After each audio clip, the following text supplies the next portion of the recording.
Before the sun clears the horizon, ancient Egypt is already awake. The sky turns a soft, pale blue, gradually brightening as darkness fades. A thin mist rests on the surface of the Nile, drifting slowly. The river flows quietly, steady, and unhurried, just as it has for thousands of years. This is how most days in ancient Egypt begin, not with spectacle, not with ceremony, but with calm and steady routine.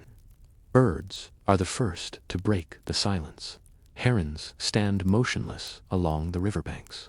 Ducks stir the water, creating gentle ripples. Somewhere in the reeds, an ibis calls, low, steady, familiar. These sounds are not distractions. They are reassurance to the people living nearby. The river continues. The world remains in balance. Along the eastern bank, mud brick houses begin to wake. Doors open slowly. A woman steps outside with a clay jar in hand, heading to the river to collect water before the heat arrives. A child follows her, still half asleep. Smoke rises from nearby hearths as yesterday's embers are coaxed back into flame. Soon, bread will be baking, just like it did yesterday and the day before. There are no pyramids here, no towering monuments casting long shadows, no gold, no marble, no silent statues watching from afar. This village, like thousands of others along the Nile, is built from earth and straw, temporary materials meant to be repaired, not remembered. Yet, this is where Egypt truly lives. Ancient Egypt was not a land of constant grandeur. It was a land of mornings, like this one. As the light strengthens, farmers prepare for the day. Wooden plows lean against walls, smoothed by years of use. Oxen shift their weight patiently, tails flicking at flies. Fields stretch outward from the riverbank, dark and fertile, shaped by the Nile's flooding months earlier. What grows here will determine everything: food, taxes, survival. Near a doorway, a man crouches to tighten a rope sandal. His movements are practiced and automatic. He doesn't think of himself as part of history. He thinks about the heat that will come later, the work ahead, and whether the grain stores will last until the next harvest. Inside another home, an older woman grinds grain on a stone slab. Stone presses against stone in a steady rhythm. Flour gathers slowly.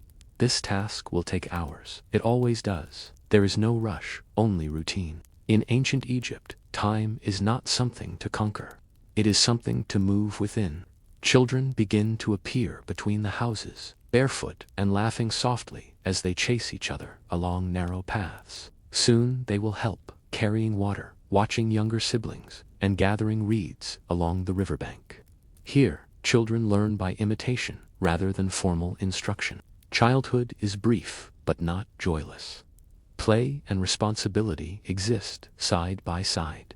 The sun rises fully above the horizon, spilling gold across the river.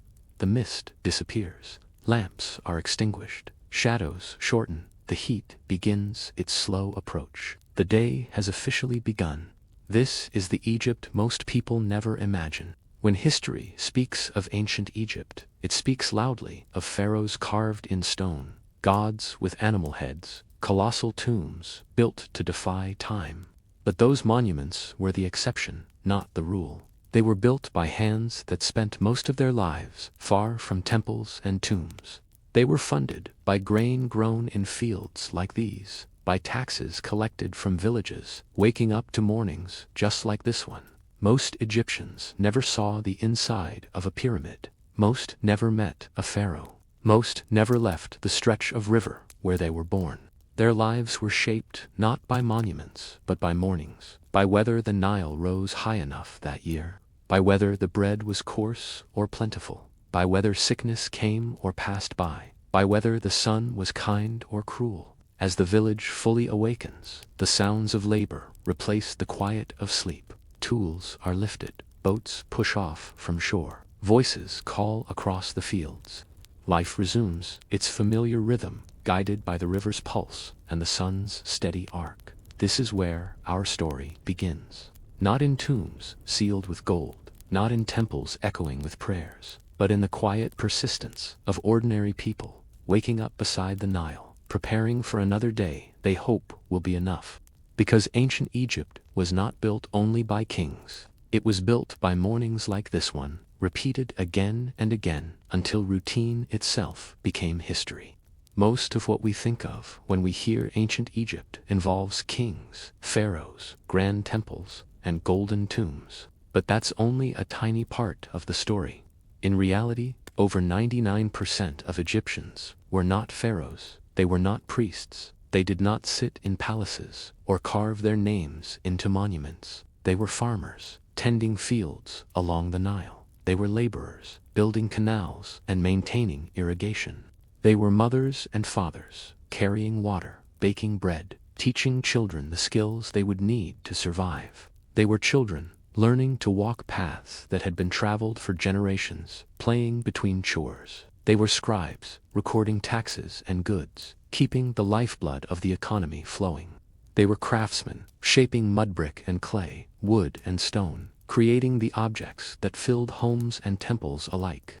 These were the people who made ancient Egypt work, day in and day out. Without them, the palaces would be empty. Without them, the monuments would never have been built. Without them, history as we know it wouldn't exist at all.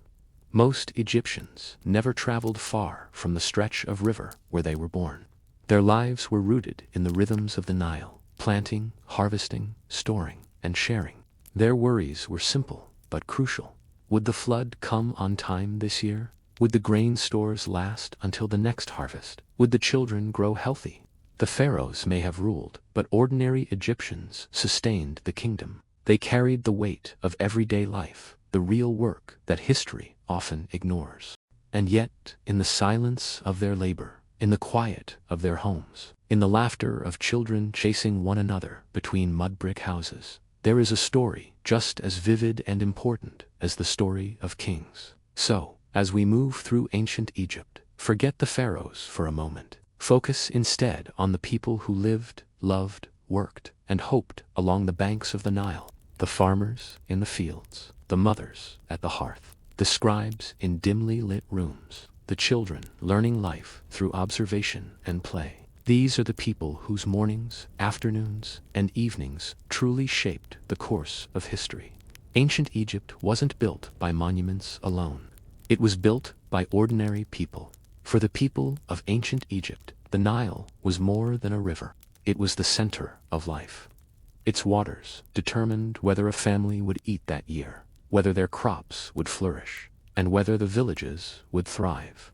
Without the Nile, there was no Egypt as they knew it. Every morning, villagers walked to the river to collect water. Mothers carried clay jars for cooking and drinking. Children ran alongside, balancing smaller pots, learning the rhythms of the river as naturally as they learned to walk. The Nile provided water for washing, for bathing, for keeping the homes clean, and for keeping the animals alive. Farming depended entirely on its floods. Each year, the river rose and deposited fertile silt along its banks. Without this annual gift, the soil would be dry and barren. Farmers watched the river closely, calculating when to plant seeds, when to plow, and when to harvest. Crops, food stores, and ultimately survival relied on these cycles. The Nile was also a highway. Boats transported goods, grain, and people up and down the river. Farmers sent their surplus produce to markets. Craftsmen received raw materials. Messengers and scribes traveled between villages and towns, carrying information that kept the kingdom running. The river connected everyone. Even leisure and community life revolved around the Nile. Children swam in its shallows. Families washed clothes along the banks. Festivals often took place on its shores, with music, dancing, and feasts celebrating the river's generosity. In short, the Nile was the heartbeat of Egypt. Every action, every plan, every hope depended on it. Its rhythm set the pace of life. It determined what people ate, how they worked, and how they survived. No pharaoh, no pyramid, no temple could exist without the river. Its waters sustained the ordinary people who formed the foundation of Egyptian society. From sunrise to sunset, from childhood to old age, life flowed with the Nile. To understand ancient Egypt, you must understand the Nile, not as a distant scenic river, but as the source of everything: food, water, work, travel, and survival. The people and the river were inseparable. Together, they shaped daily life, year after year, generation after generation. Most Egyptians did not live in grand palaces or stone temples. They lived in mud brick houses, simple structures designed to be practical rather than permanent. Walls were made of sun-dried bricks, roofs of reeds and wood. Floors were packed earth, swept clean each morning.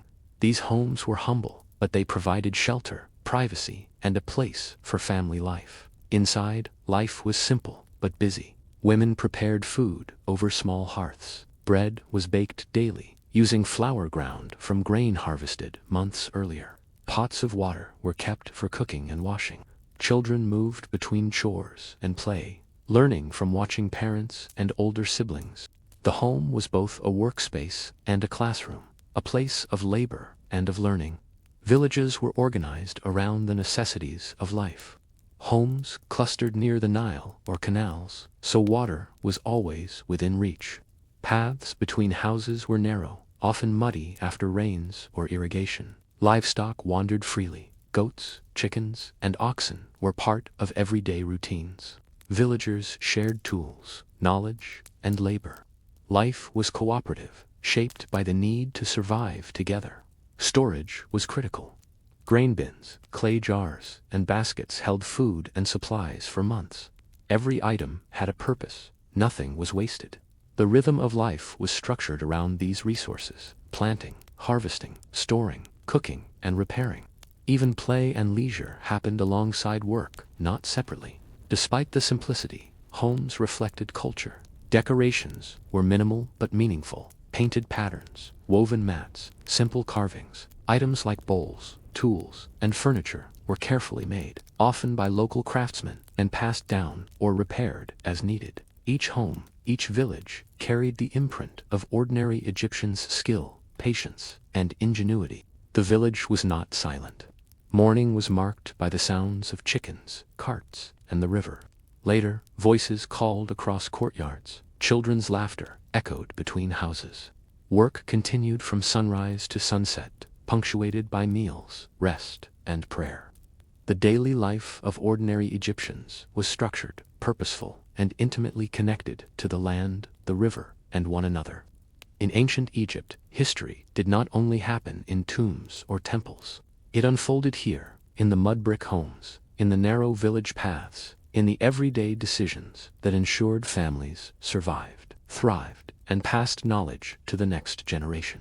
In ancient Egypt, food was never just about taste or luxury. It was survival, rhythm, and ritual. Most Egyptians depended on the crops they grew, the animals they raised, and the river that nourished the land.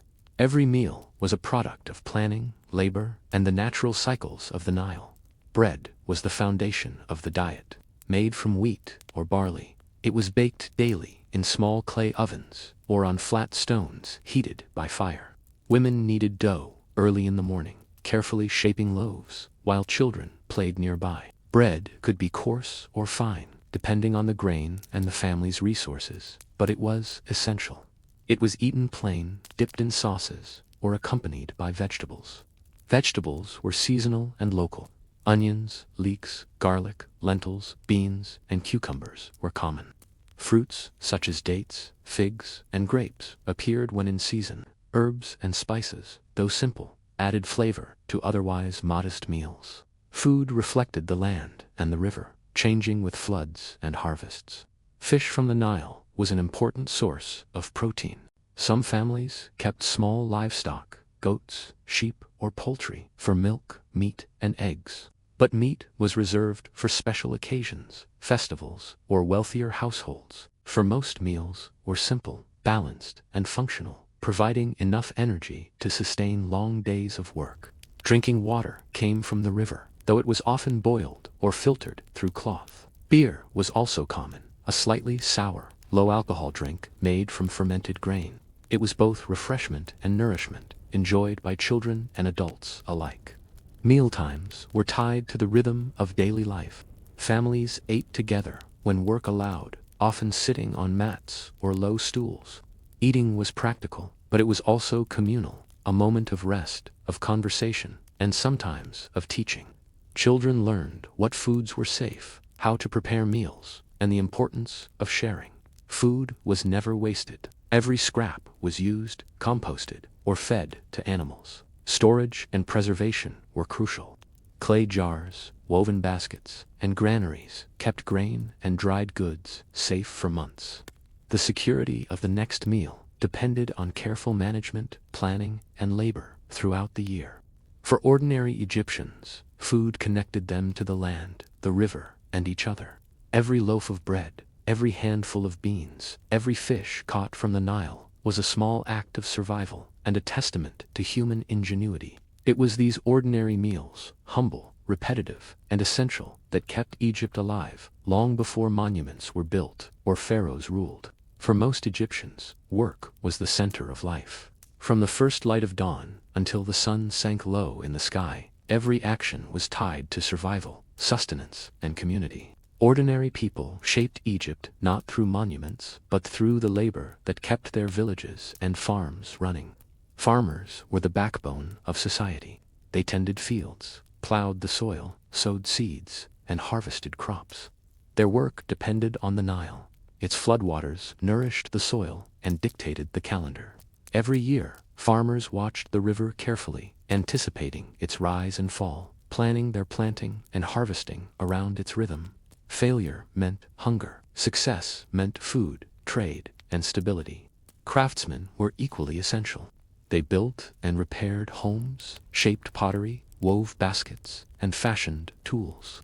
From a carpenter shaping wood for furniture to a potter turning clay into jars, their skill kept households functioning. Their labor was often repetitive, precise, and indispensable, forming the everyday material foundation of life. Laborers maintained irrigation canals, cleared ditches, and ensured water reached the fields. Without them, crops would fail and villages would struggle. They worked in teams, coordinating effort, passing knowledge from older workers to younger apprentices. Their work was not glamorous, but it was crucial. Household labor fell largely to women, though children and men contributed as needed. Cooking, fetching water, grinding grain, weaving mats, and caring for animals were daily tasks. These chores required patience, skill, and endurance. Each act, no matter how small, contributed to the survival and comfort of the family. Even leisure was tied to labor. Children learned work through imitation and play, carrying water, watching chores, or assisting older siblings. There was no separation between life and learning. Survival, skill, and community were intertwined. Through all this work, ordinary Egyptians created the invisible framework of society. Without farmers planting, without craftsmen making tools, without laborers maintaining canals, and without women managing households, the grand monuments and temples of Egypt would never have been possible. Work shaped their days, their routines, and their communities. It gave rhythm to life and structure to the passing seasons. Ancient Egypt may be remembered for pharaohs and pyramids, but it was sustained by the sweat, skill, and quiet persistence of ordinary people, day after day. In ancient Egypt, clothing was practical, simple, and adapted to the climate. Most ordinary Egyptians wore garments suited for work, comfort, and the heat of the sun. Cotton was rare in early periods, so linen, made from flax grown along the Nile, was the primary material. Men typically wore a simple kilt or skirt tied around the waist, leaving the upper body bare in the hot months. Women wore straight linen dresses, often belted at the waist. Both men and women occasionally draped shawls or cloaks over their shoulders when it was cooler or when traveling. Children went largely unclothed until they were old enough to take on daily chores and responsibilities. Clothing reflected social status, but in villages and farming communities, differences were subtle. Wealthier families might have finer linen or dyed fabrics, but most people wore undyed practical garments. The focus was on functionality, staying cool, protecting the body during work, and allowing freedom of movement. Footwear was minimal. Many people went barefoot, especially in the fields and along the river. Sandals, made from braided reeds or leather, were worn for longer walks or formal occasions. Hair was often worn long and cared for with oils, or sometimes shaved to keep cool. Wigs were used by wealthier Egyptians, but for ordinary villagers, practical hair care sufficed. Accessories were modest. A simple necklace, amulet, or bracelet might be worn for protection, belief, or personal significance. Beyond this, everyday Egyptians did not prioritize decoration. Survival and labor took precedence over luxury or display. Appearance was intertwined with daily life. Cleanliness mattered, especially when dealing with food, water, and communal spaces. Bathing occurred in the Nile or in small household pools. Families used oils and natural remedies to protect skin from the sun and insects. Hygiene and grooming were practical, connected to health and comfort rather than vanity. Clothing and appearance were not just about identity. They were an extension of work, climate, and culture. They reflected the rhythm of daily life along the Nile, the cycles of labor, and the needs of ordinary people. In these simple garments, Egyptians moved, worked, and lived, shaping the foundation of a civilization that history often remembers only for its monuments, not for the people who made them possible. In ancient Egypt, family was the center of daily life. Most people lived in small, close-knit households, often with multiple generations, sharing a single home. Parents, children, grandparents, and sometimes extended relatives all contributed to work, childcare, and decision-making. Children were an integral part of family life from the moment they could walk. They learned by watching, imitating, and helping. Boys followed fathers into the fields or workshops, learning farming techniques, carpentry, or craftwork. Girls assisted mothers in cooking, weaving, and caring for younger siblings. Education was informal, practical, and deeply connected to survival. Mothers managed the home, balancing household chores, food preparation, and the well-being of children. Fathers provided guidance, labor, and protection, though roles could overlap depending on necessity. Older children often assumed responsibilities early, supporting parents while developing the skills they would need as adults. Family life extended into the broader community. Villagers depended on each other for labor, trade, and support. Neighbors shared tools, assisted during harvest, and helped in times of sickness or misfortune. Communal activities, from building projects to religious festivals, strengthened social bonds. The village was a network of mutual reliance, where relationships were as important as any material possession. Social life was simple but meaningful. Celebrations, music, and small gatherings marked important events, from births and marriages to the annual flood. Even routine interactions, carrying water, tending animals, or walking to the market, created opportunities for connection. Children played together, families exchanged news, and everyone participated in the rhythms of village life. In this way, ordinary Egyptians experienced history not as distant monuments or grand ceremonies, but through daily interactions, shared labor, and community ties. Their families and neighbors were the core of their world, shaping values, routines, and the very survival of their society. Life along the Nile was built on these relationships. Love, responsibility, and cooperation ensured that each household could function, each child could grow, and each village could endure. This ordinary, everyday social fabric was as essential to ancient Egypt as the river itself. Religion in ancient Egypt was not only for pharaohs or temples. It was woven into the everyday lives of ordinary people. Gods and spirits were present in homes, fields, and rivers. Daily rituals were as much about survival as they were about devotion. Households often had small shrines, simple altars, or protective amulets. Families offered food, water, or incense to honor deities, seeking blessings for health, crops, and protection. Children learned from observing these rituals, understanding the power of belief and the importance of gratitude. The Nile itself was sacred. Its annual flood was a gift from the gods, ensuring fertile soil and abundant harvests. Farmers gave thanks before planting and after harvesting, acknowledging the divine role in their sustenance. Water, life, and spirituality were inseparable. Everyday tasks could carry religious meaning. Cooking, cleaning, and even weaving were performed with mindfulness, often accompanied by small prayers or blessings. Health and fortune were seen as linked to the gods, and protective symbols adorned homes, clothing, and tools. Festivals were community events, blending celebration, devotion, and rest. Music, dance, and feasting honored specific gods, marking seasonal changes or significant agricultural events. These gatherings strengthened social bonds while reinforcing the presence of the divine in ordinary life. Even death was approached with religious care, not only for the elite. Funerary rituals for family members included offerings, prayers, and simple burials, reflecting the hope for an afterlife and the continuity of family lines. Religion provided structure, reassurance, and meaning in a world dictated by the rhythms of the Nile and the cycles of daily survival. For ordinary Egyptians, belief was practical, personal, and deeply rooted in experience. Gods were not distant figures. They were companions in work, guardians of health, and witnesses to the everyday triumphs and challenges of life along the river. Religion was not confined to temples or ceremonies. It lived in homes, villages, and fields, guiding behavior, offering comfort, and connecting generations. In this way, spirituality was as integral to daily life as bread, water, and labor, a quiet, constant presence that shaped the world of ancient Egypt.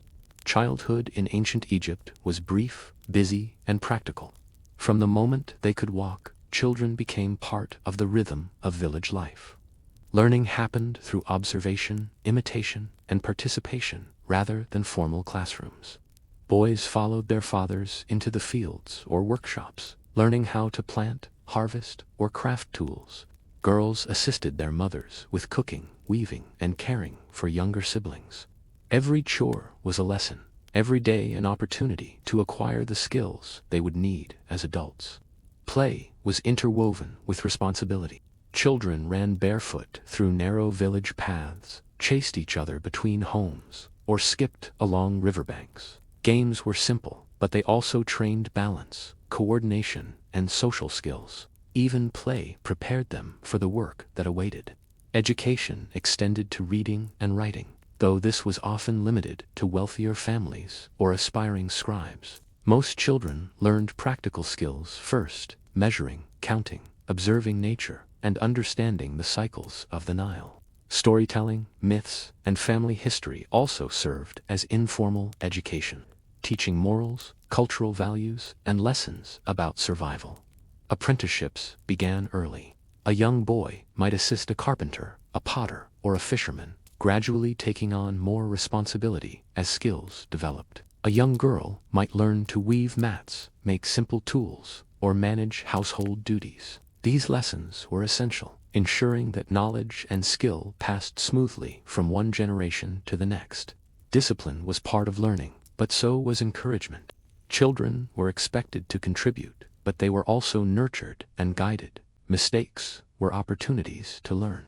Successes were celebrated quietly, reinforcing competence and responsibility. By the time they reached adolescence, children were ready to take on adult roles in the village, supporting families, managing resources, and contributing to communal life. Childhood, though brief, was a period of immersion in daily life, blending work, learning, play, and family interaction. In ancient Egypt, the experience of growing up was practical, communal, and deeply connected to the rhythms of the Nile. Education was not separate from life. It was life itself, preparing ordinary people to sustain their families, villages, and civilization for generations to come. Life in ancient Egypt was beautiful, but it was also fragile. Ordinary people faced illness, injuries, and the ever-present threat of infection. Health was tied closely to daily routines, diet, hygiene, and the rhythms of work along the Nile. Families relied on practical hygiene to prevent sickness. Bathing in the Nile or household pools was common, keeping the body clean and reducing the risk of disease. Hands and feet were washed before meals. Clothes were laundered in the river or soaked in clean water. Cleanliness was not only about comfort, it was a necessity for survival. Herbs and natural remedies were essential tools. Garlic, honey, and various plants were used to treat wounds, soothe fevers, or ease digestive problems. Mothers often served as the first line of healthcare, preparing poultices and administering care. Older villagers shared knowledge passed down through generations, forming an informal system of medical wisdom. Professional healers existed, but most Egyptians rarely saw them. They were consulted for serious injuries, childbirth, or persistent illness. Temples sometimes served as centers for treatment, combining practical remedies with spiritual rituals. Gods and magic were entwined with medicine. Amulets, prayers, and incantations were common alongside physical treatments. Accidents were frequent. Work in fields, workshops, and along riverbanks carried inherent risks. Cuts, burns, and broken bones were treated with careful attention, and family members often provided care until recovery. Survival depended on quick response, simple remedies, and communal support. Nutrition was also central to health. Daily meals, bread, vegetables, fish, and occasional meat provided sustenance. Beer and water offered hydration. Food, work, and medicine formed a delicate balance, each affecting the other. Poor harvests or contaminated water could lead to illness and famine, showing how deeply health was connected to the Nile and the land. Death, though natural, was ever present. Funerary rituals and care for the sick reflected a society deeply aware of mortality. Ordinary Egyptians lived with both reverence and practical preparation, combining spiritual beliefs with hands-on care to face the uncertainties of daily life. For ordinary Egyptians, health was managed through vigilance, knowledge, and routine. Hygiene, remedies, and community support were the pillars that allowed families to endure the challenges of life along the Nile, ensuring that each day could continue, work could be done, and civilization could survive. Even in a life dominated by work and survival, ancient Egyptians made time for celebration. Festivals were woven into the calendar, often tied to the cycles of the Nile, the seasons, or religious observances. For ordinary people, these events were a chance to rest, gather, and honor the world around them. The river played a central role in many festivals. Boats were decorated and floated along its waters, accompanied by music, singing, and dancing. Communities came together to celebrate the flooding of the Nile, which promised fertile soil and abundant harvests. These gatherings reminded villagers of the blessings they depended on every day. Music and dance were constant companions during celebrations. Drums, flutes, and lyres provided rhythm, while songs recounted myths, history, and local legends. Dancing was both entertainment and expression, often involving young and old alike. Children learned the stories of their culture through movement and song, joining the communal memory in a joyful way. Food was a highlight. Families prepared special dishes using whatever ingredients were available: bread, vegetables, fish, and occasionally meat. Festivals were opportunities to share meals, strengthening social bonds and providing a brief respite from the demands of daily labor. Religious rituals were often intertwined with celebration. Offerings were made to gods for protection, health, and prosperity. Prayers and small ceremonies allowed ordinary Egyptians to participate in the sacred life of their society without leaving the village. Faith and festivity coexisted, reinforcing both spiritual and social cohesion. Even in simplicity, festivals brought color, joy, and a sense of continuity to daily life. They reminded people that, beyond labor and survival, there was community, tradition, and shared happiness. Ordinary Egyptians, far from the grandeur of temples and palaces, created their own celebrations, connecting family, neighbors, and nature in ways that shaped culture from the ground up. Festivals were moments of pause, reflection, and togetherness. They were proof that life along the Nile was not only about work and routine, but also about connection, memory, and the enduring spirit of a people deeply tied to their land and river. While farming sustained the villages, crafts and trade fueled the daily life and economy of ancient Egypt. Ordinary Egyptians honed skills that turned raw materials into tools, clothing, containers, and art, supporting both households and communities. Craftsmen were everywhere. Potters shaped clay into jars and bowls, essential for storing grain, water, and oil. Weavers turned flax into linen, producing garments for families and sometimes for sale. Carpenters cut and joined wood to build homes, furniture, and boats. Each artisan contributed to the smooth functioning of village life, often passing skills down to apprentices and children. Trade connected villages and towns, linking the Nile's many settlements. Markets were lively centers where farmers sold surplus crops, artisans exchanged goods, and families obtained items they could not produce themselves. Bartering was common. Coins were rare. A basket of onions could be exchanged for a jug of oil, a pair of sandals for a clay pot. This daily commerce shaped relationships and ensured communities could thrive together. Goods flowed along the Nile as well. Boats carried grain, pottery, tools, and textiles up and down the river. Traders navigated the currents, connecting distant villages and providing access to resources beyond the immediate surroundings. Even small villages were part of this larger network, their craftsmen and farmers contributing to the broader economy. Craft and trade were not just economic activities, they provided identity and purpose. A skilled potter, a weaver, a carpenter, each person had a role and a sense of pride in their work. Every object created, every item exchanged, reflected patience, creativity, and the practical ingenuity that sustained daily life. Through craft and trade, ordinary Egyptians shaped the material world around them. They turned labor into beauty, necessity into culture, and routine into survival. While monuments and pharaohs may dominate history books, it was this daily work, quiet, persistent, and essential, that truly built the foundation of ancient Egypt. The Nile was more than a river. It was the main highway of ancient Egypt. For ordinary Egyptians, life and work were shaped by the currents, the boats, and the water that connected villages, towns, and cities along its banks. Small wooden boats were common. Farmers used them to transport crops to local markets. Fishermen relied on them for their daily catch.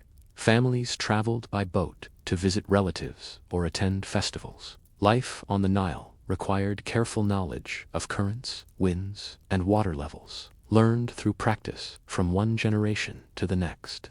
Goods moved steadily along the river. Grain, pottery, tools, and textiles traveled in bundles, carried by boats guided with oars and poles. The river made transportation easier than walking long distances along unpaved roads. It connected communities and allowed trade to flourish, bringing supplies to villages that could not produce everything themselves. Transportation wasn't only practical, it was social. Boat travel allowed families and neighbors to meet, exchange news, and maintain relationships between distant settlements. Seasonal floods also made travel easier, carrying boats smoothly over inundated fields and low-lying areas. Every journey required attention and skill. Pilots understood the subtle shifts in currents, the sandbars, and the hidden rocks. Boats were carefully maintained, with repairs often performed by local craftsmen. Even a simple journey demanded preparation, cooperation, and knowledge, a reminder that the river governed the rhythm of life. Beyond commerce and travel, the Nile also supported leisure. Children swam in its shallows, villagers bathed along its banks, and festivals often included river processions. The Nile was a stage for daily work, community, and celebration alike. In short, the Nile shaped how Egyptians lived, moved, and connected. It was central to survival, trade, and communication. Ordinary Egyptians experienced it not as a distant landmark, but as a daily companion, guiding their routines, sustaining their labor, and linking the villages that formed the heart of ancient Egypt. Every day in ancient Egypt relied on simple yet essential tools. From the fields to the workshops, ordinary Egyptians shaped their world with instruments that turned labor into survival. Farmers used wooden plows and handheld hoes to prepare the soil. Sickles harvested grain, carefully cutting stalks while protecting the precious yield. Irrigation canals were maintained with shovels and baskets, channeling water from the Nile to fields. Each tool, though simple, was the product of skill and necessity, allowing communities to thrive. Household tools were equally vital. Stone grinders turned grain into flour. Clay jars stored water, oil, and food. Baskets carried goods. Firestones helped cook meals, and simple wooden furniture provided comfort. Every item had a purpose, often passed down or repaired rather than discarded. Function came before decoration, though craftsmanship still mattered. Craftsmen relied on specialized tools. Carpenters wielded chisels and saws. Potters shaped clay on rudimentary wheels or by hand. Weavers used looms to transform flax into linen. Each tool enabled mastery of a craft, linking labor to skill and producing the goods that sustained daily life. Even children learned early to handle tools safely, starting with small tasks under supervision. Boys and girls observed, imitated, and gradually took on responsibility, turning chores into lessons in skill and endurance. Technology in ancient Egypt was practical and intimate. It was not industrialized, but it was deeply integrated into daily life. Every tool reflected human ingenuity, patience, and adaptation to the environment. Without these implements, ordinary Egyptians could not grow food, maintain homes, or create the crafts that connected communities. In this way, tools were more than objects. They were extensions of human effort, shaping work, family life, and survival. Through them, ordinary Egyptians turned the demands of nature into routine, order, and sustenance, building a civilization one practical innovation at a time. Markets were the lifeblood of ordinary Egyptians' daily economy. Villages and towns came alive with the bustle of trade, where farmers, craftsmen, and merchants exchanged goods, skills, and stories. Farmers brought surplus grain, vegetables, and fruit. Artisans displayed pots, tools, woven mats, and simple jewelry. Traders acted as connectors, carrying goods between villages, along the Nile or overland routes, creating networks that linked communities and supported survival. Bartering was the norm. Coins were uncommon for most people, so goods and services were exchanged directly. A basket of onions might be traded for a jug of oil, a pair of sandals for a bundle of cloth. These exchanges required trust, negotiation, and knowledge of the value of items, skills passed down through experience. Markets were social hubs as well. Villagers shared news, discussed harvests, or coordinated communal work. Children learned observation and negotiation, watching elders trade and manage resources. Festivals often coincided with market days, adding music, food, and celebration to the practical activities. Goods traveled beyond the local village. Boats moved grain, pottery, and textiles along the Nile, connecting distant communities. Markets allowed ordinary Egyptians to access resources unavailable at home, supporting both household needs and larger projects. Trade shaped everyday life, not just the economy. It determined what families ate, what tools they used, and what clothing they could afford. It reinforced social bonds and created networks of dependence and cooperation. Ordinary Egyptians relied on markets as much as they relied on the river or the fields, a tangible system linking labor, skill, and survival. In this way, markets and trade were more than commerce. They were a reflection of the interconnectedness of life, the practical ingenuity of ordinary people, and the rhythm of ancient Egyptian society. Without these daily exchanges, villages could not thrive, and the foundation of civilization itself would falter. Life in ancient Egypt was dominated by work and survival. Yet ordinary people found moments of enjoyment, creativity, and relaxation. Leisure was woven into daily routines, often connected to family, community, and the rhythms of the Nile. Children played games that were simple yet engaging. They chased one another through village paths, balanced on riverbanks, or created toys from reeds and clay. These games were more than entertainment. They taught coordination, social interaction, and problem-solving, blending learning with play. Music and song filled homes and villages. Drums, flutes, and lyres accompanied celebrations, chores, and river journeys. Families sang while preparing meals or weaving mats. Music offered rhythm to labor and joy to daily life, reinforcing cultural identity and communal connection. Adults found relaxation in small, shared pleasures. Storytelling passed down myths, family histories, and lessons from one generation to the next. Simple gatherings involved conversation, food, and occasional games of skill or chance. Festivals provided extended leisure, combining entertainment with ritual, food, and music. Hobbies were often practical or skill-based. Weaving, carving, or pottery could be both labor and pastime, allowing creativity alongside necessity. Even work could contain moments of personal satisfaction, pride, and expression.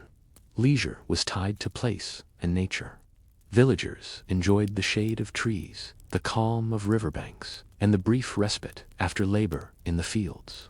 The Nile itself provided swimming, boating, and water-based games, integrating recreation with daily life. For ordinary Egyptians, entertainment was never separated from survival. It was flexible, communal, and connected to the environment. Through play, music, and shared experiences, they nurtured relationships, passed down culture, and allowed small joys to punctuate the daily rhythm of work and life. Even in a society focused on subsistence, leisure revealed the humanity of ancient Egypt, the laughter, creativity, and connection that sustained communities and enriched everyday existence. The homes of ordinary Egyptians were simple but functional, designed to support daily life rather than impress visitors or endure for centuries. Most houses were constructed from mud brick, with flat roofs made of reeds or wooden beams. Walls were thick enough to keep out the heat, yet breathable enough to allow airflow during hot days. Rooms were few, often organized around a central courtyard or open space. This courtyard served multiple purposes: cooking, socializing, laundry, and sometimes even small livestock pens. Privacy was limited, but the layout supported practical living, allowing families to work, eat, and sleep in a coordinated space. Furnishings were minimal but carefully made. Low wooden stools, red mats, and clay or wooden containers were common. Storage was crucial. Jars held grain, oil, water, and preserved food, while baskets contained clothing, tools, or household items. Furniture was functional, repaired when worn, and often shared among family members. Cooking areas were typically in a corner of the home or in the courtyard. Simple hearths, clay ovens, and grinding stones allowed daily bread, soups, and stews to be prepared efficiently. The smells of cooking, baking, and drying herbs filled homes, linking the interior to both survival and culture. Sleeping arrangements were equally practical. Families slept on mats or simple beds, often in shared rooms. Linen sheets were a luxury, while blankets or woven mats offered comfort and protection from insects. The arrangement reflected the close-knit nature of family life, where personal space was secondary to communal survival. Walls were sometimes decorated with simple paintings, amulets, or symbols intended to bring protection or good fortune. Even in humble homes, Egyptians infused interiors with meaning, reflecting spiritual beliefs and cultural values. In these homes, life unfolded in its entirety: work, meals, childcare, rest, and celebration. They were centers of labor and learning, survival and family, reflecting the ingenuity and resourcefulness of ordinary Egyptians. Monuments and temples may endure in stone, but the essence of daily life resided in these mud brick homes, quietly shaping generations along the Nile. Everyday life in ancient Egypt depended on tools, simple, practical, and indispensable. From the smallest household chore to the largest farming task, tools shaped how ordinary Egyptians lived, worked, and survived. In the fields, farmers used wooden plows, sickles, and hoes. These tools allowed them to till the soil, plant seeds, and harvest grain efficiently. Irrigation relied on shovels, baskets, and simple channels, ensuring water from the Nile reached every plot. Each tool was crafted for durability and functionality, maintained carefully to last through many seasons. In households, tools were equally vital. Grinding stones turned grain into flour. Clay pots and jars stored food and water. Simple kitchen implements, knives, spoons, stirring sticks, made cooking manageable, while reed mats and brooms helped maintain cleanliness. Even small tools were essential to survival. Craftsmen had specialized implements. Potters used shaping tools to form clay vessels. Carpenters employed chisels, saws, and mallets. Weavers relied on simple looms and heddles. Each tool amplified skill, turning raw materials into objects that sustained daily life and trade. Children learned to handle tools gradually. Simple chores like carrying water or gathering reeds introduced them to basic techniques. Older children took on more complex tasks under supervision, acquiring practical knowledge that would serve them throughout life. Tools in ancient Egypt were extensions of human effort. They reflected ingenuity, adaptation to environment, and the constant drive to make life manageable. Without them, ordinary Egyptians could not grow food, maintain homes, or craft the goods that supported their communities. In short, survival, work, and creativity all depended on these modest implements. They were not monuments, but they were essential, the quiet backbone of daily life along the Nile, shaping generations of ordinary Egyptians who built civilization, one practical innovation at a time. Water was life in ancient Egypt, and ordinary Egyptians depended on it for every aspect of survival. While the Nile provided the primary source, wells, canals, and irrigation systems allowed communities to control and distribute water efficiently. Villagers dug shallow wells near their homes to access groundwater. These wells were essential during dry months or when river levels were low. Buckets and ropes made drawing water manageable, and families took turns maintaining these lifelines. The effort ensured that cooking, cleaning, and drinking needs were met every day. Canals and ditches extended the reach of the Nile. Farmers relied on these channels to carry floodwaters to distant fields. Maintaining the canals required cooperation and labor, clearing silt, repairing embankments, and managing water flow. Work on the irrigation system was vital, because without it, crops could fail, and villages would struggle to survive. Simple tools like shovels, baskets, and wooden poles were used to dig, channel, and distribute water. Coordination was essential. Villagers worked together to time water releases, ensuring every family received enough for crops and daily life. Knowledge of the river, the seasons, and the land guided every decision. Water management was more than practicality. It shaped social organization. Shared responsibility for canals and wells strengthened community bonds. Festivals often coincided with the maintenance of irrigation systems, blending labor with celebration and ritual. The flow of water dictated the rhythm of life. Every planting, harvesting, and meal depended on the careful balance of supply and demand. Ordinary Egyptians understood the river, wells, and canals not as mere conveniences, but as lifelines. Their skill and cooperation turned the unpredictable Nile into a predictable, sustaining resource. In this way, water management was a quiet mastery, a testament to human ingenuity, and a foundation for survival. Without it, fields would dry, homes would suffer, and civilization along the Nile would falter. Childhood in ancient Egypt was not a time of idle play. From an early age, children were integrated into daily life, learning responsibility, skill, and survival through chores. These tasks were practical lessons in work, cooperation, and independence. Boys and girls assisted parents in a variety of ways. They carried water from wells or the Nile, tended small animals, gathered reeds, and helped in planting or harvesting. Each task was an opportunity to observe techniques, understand timing, and internalize the importance of careful labor. Household chores were equally instructive. Children helped grind grain into flour, stir food over the hearth, and fetch firewood. Through repetition, they learned efficiency and precision, building competence that would serve them in adulthood. Mistakes were corrected patiently, turning errors into lessons. Play and learning were intertwined. While running between houses or along riverbanks, children developed balance, coordination, and spatial awareness. Even games prepared them for future work, teaching strategy, teamwork, and problem-solving in a low-stakes environment. Apprenticeships started early for those destined for craft or trade.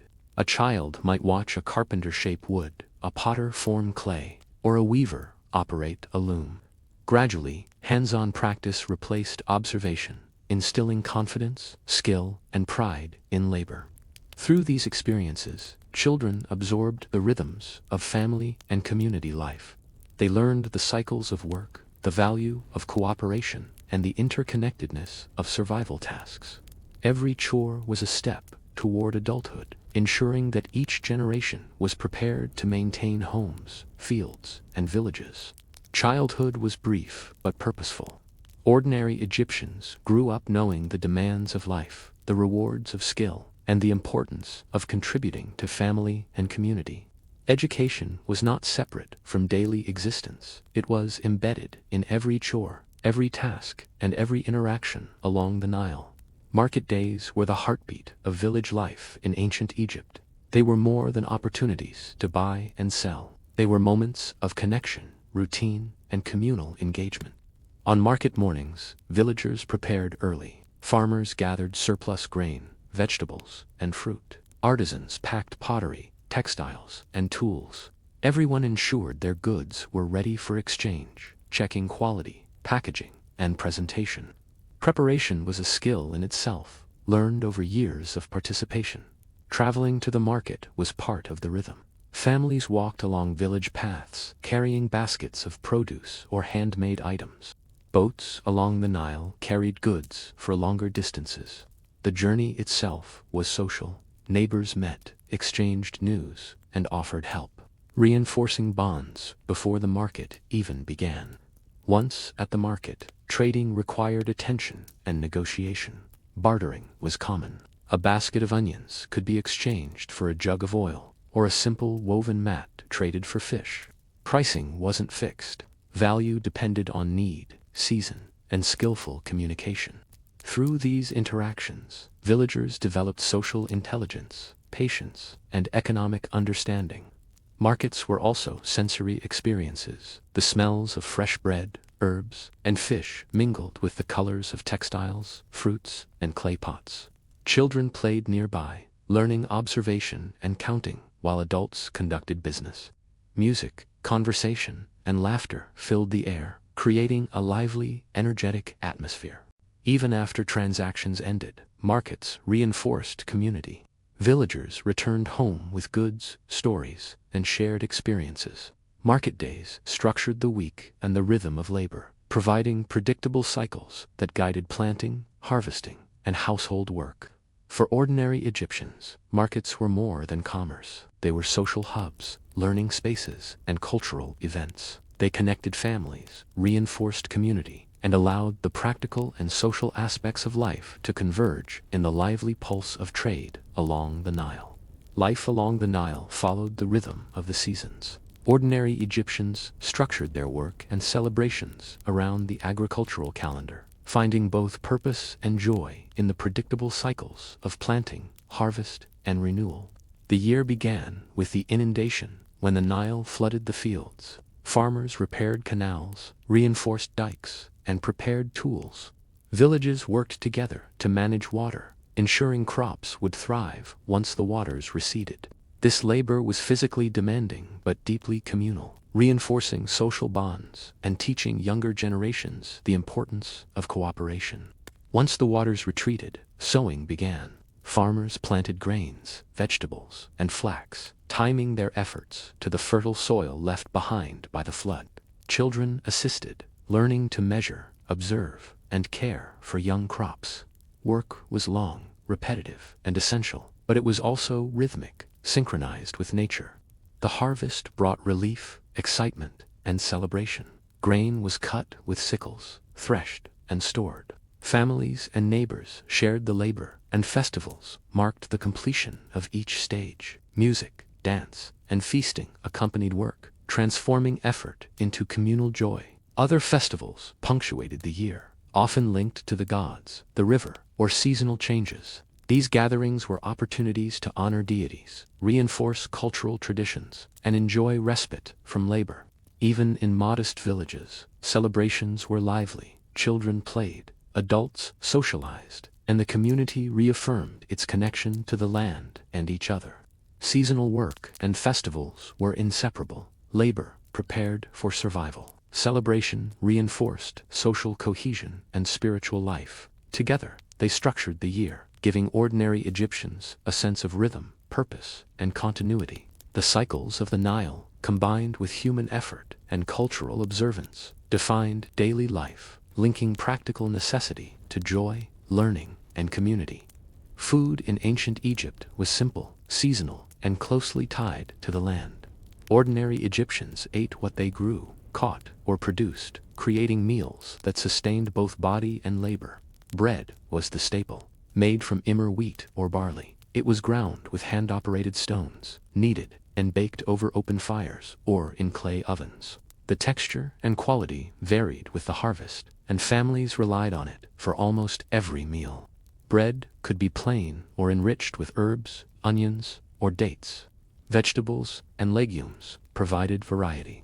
Onions, garlic, leeks, lentils, and beans were common, often boiled or added to stews. Fruits, including dates, figs, and melons, offered sweetness and nutrition when in season. Salt and honey were used sparingly for flavor and preservation. Fish was abundant along the Nile. Families caught it in nets or traps, cooking it over hearth fires. Meat from livestock was rare for ordinary Egyptians, usually reserved for special occasions or festivals. Dairy products like milk, cheese, and butter were consumed when available, often made from goats or cows kept at home. Meals were prepared in small household kitchens, often outdoors or in courtyards. Women managed cooking, using simple tools like grinding stones, pots, and hearths. Children assisted, learning techniques and observing daily routines. Meals were communal, reinforcing family bonds and shared responsibility. Drinks were basic but essential. Water was collected from wells or the Nile. Beer, made from fermented barley, was common for adults and even older children. It provided hydration, calories, and nutrients, forming an integral part of the diet. Eating was not only sustenance, it was ritual and rhythm. Meals punctuated the day, structured labor, and marked transitions between work and rest. The quality of food depended on the season, harvest, and resourcefulness of the household, highlighting the close connection between agriculture, labor, and daily life. For ordinary Egyptians, food was survival, culture, and comfort. Every meal reflected the environment, the labor invested, and the community that sustained life along the Nile. Even in its simplicity, it connected families, reinforced skills, and nourished the civilization quietly thriving behind the monuments. Water was life in ancient Egypt, not just for fields or animals, but for every household task. Ordinary Egyptians depended on the Nile, wells, and simple storage systems to provide safe drinking water throughout the year. Most families collected water daily from the Nile or nearby wells. Clay jars, baskets, and leather containers were used to carry water home. Collection often fell to women and children, who balanced vessels on their heads or shoulders while walking along village paths. This daily task was essential, routine, and physically demanding. Once at home, water was stored carefully. Large clay jars kept water cool and relatively clean. Some households filtered water through cloth or allowed sediment to settle before use. These simple methods were practical solutions to the constant challenge of maintaining a reliable supply. Drinking water was used sparingly. It was consumed directly, added to simple meals, or mixed with herbs for medicinal purposes. Beer, a common adult beverage, supplemented hydration and calories, particularly during work in hot sun. Both water and beer were integral to daily life, balancing nutrition, hydration, and energy. Access to water also shaped social interactions. Wells were communal spaces where neighbors met, exchanged news, and cooperated to maintain supplies. Knowledge of water sources, seasonal changes, and river levels was passed down through generations, forming a practical education about the environment and survival. Water management was constant vigilance. Drought, contamination, or disruption of supply could threaten health and crops alike. Ordinary Egyptians relied on observation, cooperation, and careful use to ensure that their families had enough to drink, cook, and sustain daily life. For ordinary Egyptians, water was more than a resource. It was life, routine, and survival. Every drop collected, carried, and stored reflected the rhythm of daily labor, the skill of the household, and the quiet persistence that allowed communities to thrive along the Nile. Clothing in ancient Egypt was simple, functional, and closely tied to the climate, labor, and social role of ordinary people. Linen, made from flax grown along the Nile, was the primary fabric. It was lightweight, breathable, and ideal for the hot sun, providing comfort while allowing freedom of movement for work. Most villagers wore basic garments, skirts or kilts for men, simple dresses for women. These outfits were practical, easy to clean, and often homemade. Children's clothing was minimal, reflecting the need for comfort and play, with many going barefoot and lightly dressed while running through village paths. The process of creating fabric was labor-intensive. Flax was harvested, redded, and spun into threads. These threads were woven into linen on simple looms, producing cloth for daily wear, household items, and trade. Even small villages participated in weaving, with skills passed from mothers to daughters and apprentices to young boys in craft families. Clothing was occasionally adorned with simple decoration. Dyed threads, pleats, and cords were used for practicality and style, while jewelry, amulets, beads, or rings served both decorative and protective purposes. These small touches expressed identity, family pride, and spiritual belief. Maintenance was essential. Clothes were washed in the Nile or household water sources, dried in the sun, and repaired when torn. Every item had value, reflecting labor, resourcefulness, and care. Waste was rare. Garments were repaired, repurposed, or passed down. Ordinary Egyptians' clothing was a reflection of life itself, practical, durable, and closely linked to work, climate, and culture. While pharaohs and elites wore elaborate garments for show, most people dressed for function, survival, and modest expression, embodying the quiet ingenuity and rhythm of everyday life along the Nile. Family was central to life in ancient Egypt, and ordinary households revolved around children, birth, and the continuity of daily survival. Childbirth was a natural, communal, and essential part of village life, often assisted by midwives and female relatives. Pregnancy was managed with simple remedies and careful attention to diet, rest, and daily routines. Midwives guided mothers, offering practical advice, herbs, and support during labor. Most births occurred at home, in familiar spaces, allowing mothers to remain surrounded by family and community. Newborns required constant care. Mothers and older children tended to feeding, bathing, and soothing. Breastfeeding was common, providing nutrition and immunity. Infants were kept close, often swaddled or carried in slings made from linen or woven fibers, allowing mothers to continue household and farming tasks while keeping their children safe. Children grew up observing adult responsibilities. They learned work, social norms, and survival skills through participation. Sibling relationships were practical and protective. Older children helped care for younger ones, carrying water, gathering firewood, or supervising chores. Families expanded gradually, depending on survival, resources, and the rhythm of village life. The health of mothers, the fertility of the land, and the abundance of the Nile all influenced family growth. High infant mortality was common, making care, vigilance, and community support essential. Family structures were collaborative. Extended households often lived close together, sharing resources, labor, and knowledge. Rituals, festivals, and daily meals reinforced bonds, teaching children the importance of cooperation and responsibility. In ancient Egypt, family life was more than affection. It was survival, education, and continuity. Ordinary Egyptians built their communities one household at a time, with each birth, each child, and each parent contributing to the enduring rhythm of life along the Nile. Education in ancient Egypt was not universal, but it played a crucial role for those who pursued it. For ordinary Egyptians, practical knowledge was passed down at home and in workshops, while literacy and formal schooling were often limited to families with scribes or specialized trades. Children learned by observing and imitating adults. Boys might follow their fathers into the fields or workshops, mastering agriculture, carpentry, or fishing through repetition. Girls learned household skills, weaving, and childcare from mothers and older sisters. These lessons were practical, ensuring survival and competence in daily life. Scribes held a special place in society. They were trained to read, write, and calculate, skills that allowed them to manage records, taxes, and trade.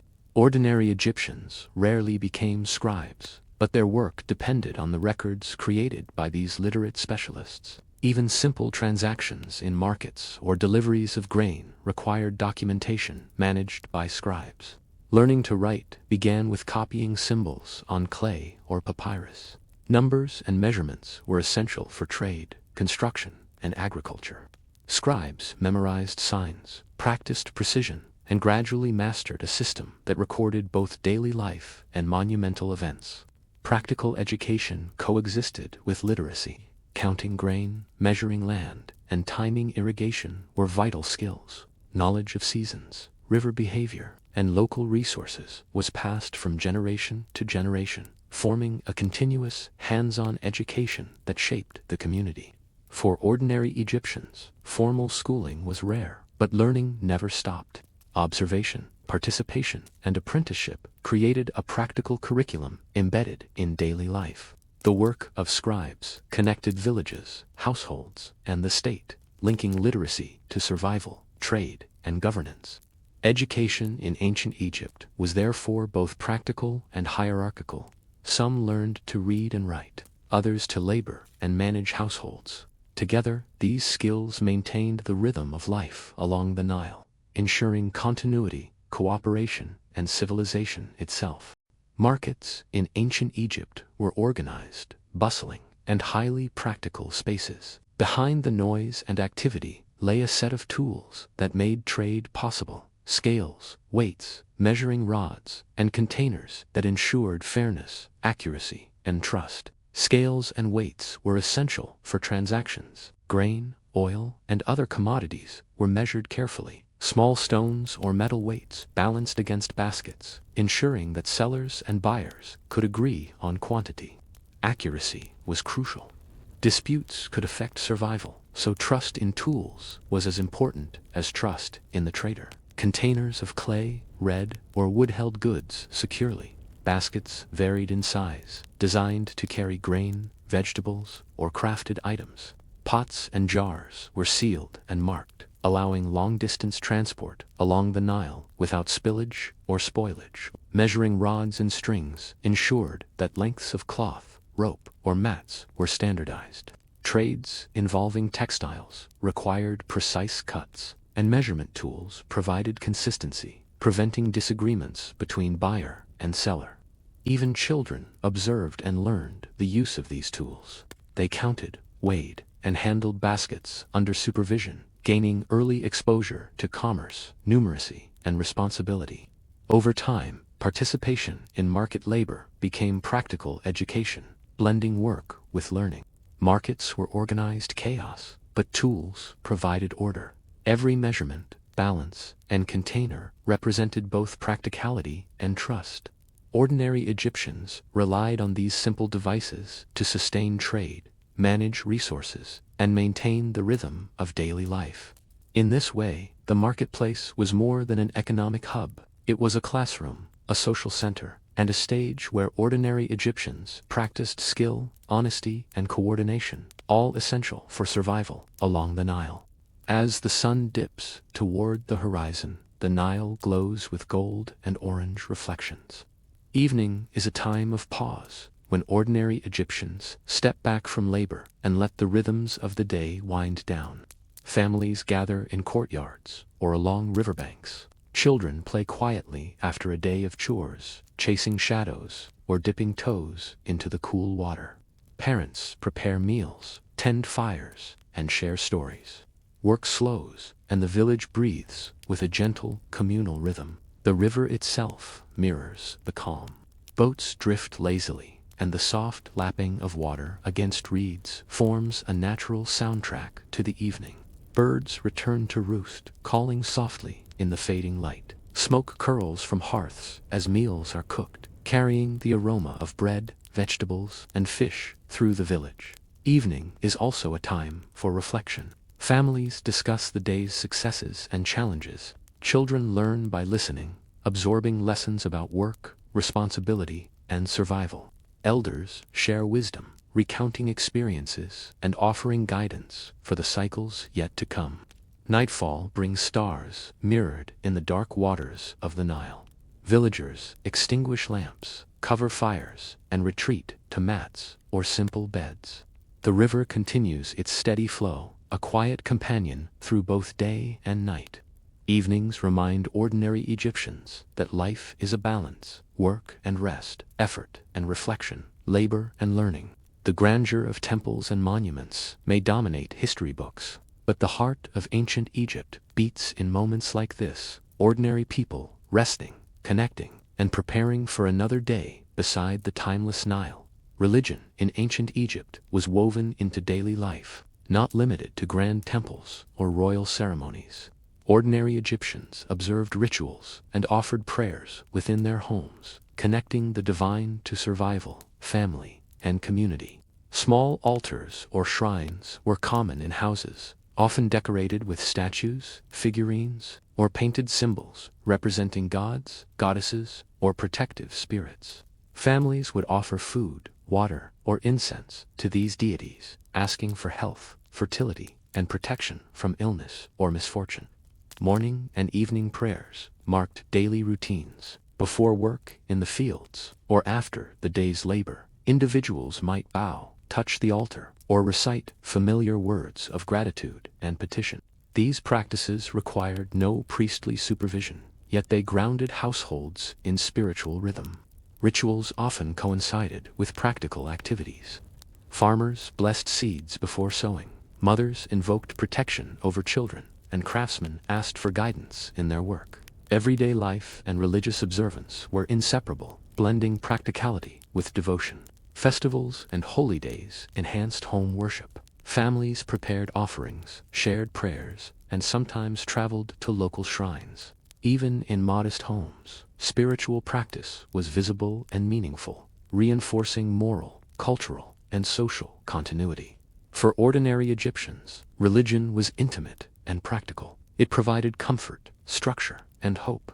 While temples immortalized kings and priests, homes nurtured the faith and daily devotion of the majority, connecting people to gods and the enduring rhythm of life along the Nile. Festivals punctuated life along the Nile, providing ordinary Egyptians with moments of celebration, social bonding, and spiritual reflection. These gatherings were opportunities to step away from daily labor and immerse in music, food, and shared experience. Local festivals often coincided with the agricultural calendar. Planting, harvest, and seasonal river changes were marked with ceremonies that combined work, gratitude, and joy.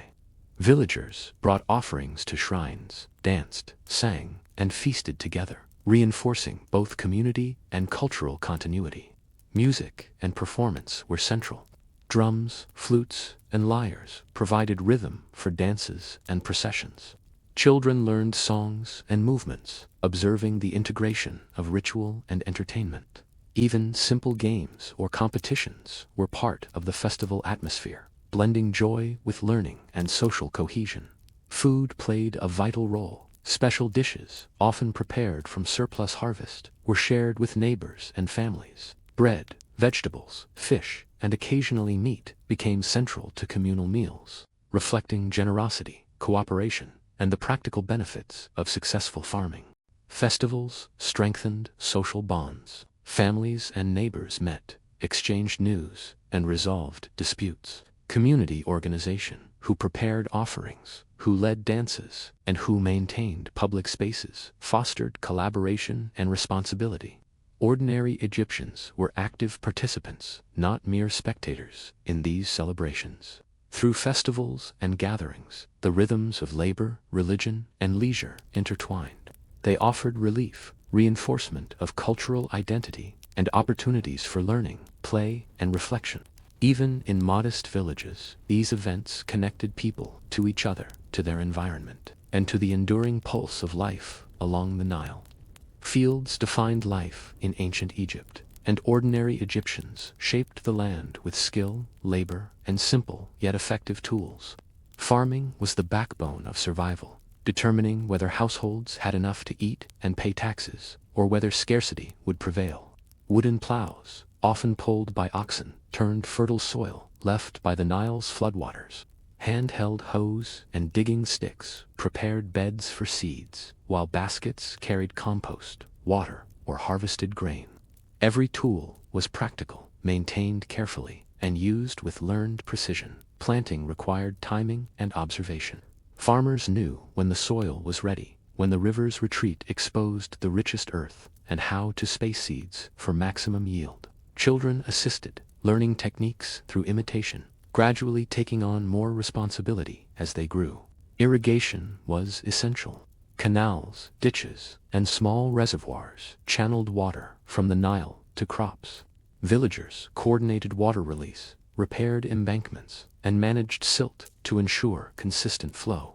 Labor was communal, with neighbors cooperating to maintain the systems that sustained everyone's livelihood. Harvesting was a seasonal crescendo. Sickles cut grain carefully, threshing stones, separated kernels, and storage jars preserved food for months. Precision mattered. Loss meant hunger, and abundance allowed survival and trade. Farmers worked long hours under the sun, but their efforts shaped the rhythm of village life, festivals, and daily routines. Farming in ancient Egypt was both practical and adaptive. Ordinary Egyptians mastered techniques suited to the Nile's cycles, soil conditions, and seasonal challenges. Tools and methods were simple, but knowledge and experience transformed them into effective systems. Through labor in the fields, communities sustained themselves, connected with the river, and participated in the enduring heartbeat of Egyptian civilization. Crafts were the pulse of daily life in ancient Egypt, shaping both households and the broader community. Ordinary Egyptians practiced pottery, weaving, carpentry, and other artisan skills, producing objects essential for survival, trade, and cultural life. Potters worked near the river or village clay deposits, shaping vessels for storage, cooking, and transport. Clay was molded by hand or on simple wheels, then fired in kilns or open pits. Pots and jars were practical, durable, and sometimes decorated with simple patterns, reflecting both function and pride in craftsmanship. Weaving transformed flax into linen, creating clothing, mats, ropes, and sails. Simple looms allowed artisans to spin threads into fabric, while patterns and pleats added subtle decoration. Weaving was a household and village activity, often taught from mother to daughter, ensuring that skills were preserved across generations. Carpentry provided furniture, doors, tools, and boats. Wood was worked with chisels, saws, and mallets, shaped carefully to suit daily needs. Even small objects, like stools or storage boxes, required precision, reflecting both ingenuity and adaptation to available materials. Other crafts included basketry, leatherwork, and jewelry making. Each contributed to daily life, enhancing survival and comfort. Children learned by observing and assisting, gradually gaining proficiency and understanding the connection between skill, labor, and utility. Craftsmanship was more than labor. It was knowledge, pride, and cultural continuity. Through artisan work, ordinary Egyptians shaped their environment, supported their communities, and connected with the rhythm of the Nile. These skills sustained daily life, long before monuments were erected or temples constructed, revealing the quiet ingenuity behind a civilization built on hands, skill, and perseverance. The Nile was more than water. It was sustenance, transport, and a source of daily rhythm for ordinary Egyptians. Fishing provided food, occupation, and connection to the river that sustained the entire civilization. Villagers fished using nets, lines, traps, and spears.